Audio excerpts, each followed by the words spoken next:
নমস্কার স্যার। নমস্কার, স্যার আপনার নাম কি? আমার নাম বিনয় সিং। স্যার এখানে আমি একটা ব্যানার দেখতে পাচ্ছি, ওটা উদ্দেশ্য কি?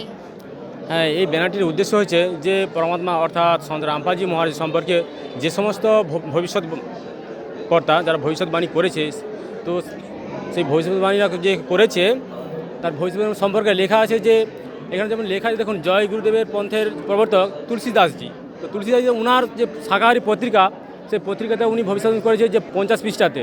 আর 1971-এর 7ই সেপ্টেম্বর ভবিষ্যৎবাণী করেছিল, যেখানে ওই পরমাত্মার জন্ম, অর্থাৎ ওনার বয়স তখন ছিল 20 বছর হয়ে গেছে। এই বিষয়ে এখানে জানকারি দিচ্ছে। আর যে সমস্ত এখানে দেখুন অনেকের ছবি দেওয়া আছে ভবিষ্যৎবাণী, তাদের সম্পর্কে, যেমন জায়গাতে রামদেব বাবাজি, ঠিক আছে, উনি বাড়ি হচ্ছে রাজস্থান, উনিও ভবিষ্যৎবাণী করেছে। এই 24-এ প্রমাণ লেখা আছে যে উনি ভবিষ্যৎবাণী করেছে এরকম একজন সন্ত আসবে যিনি হচ্ছে আমাদের ভারতবর্ষের তারণহার হবে, ঠিক আছে। ওনার নাম পরিষ্কার করে লেখা আছে, দেখুন এখানে সন্ত রামপালজি মহারাজ সম্পর্কে বলেছে। ধন্যবাদ স্যার। নমস্কার।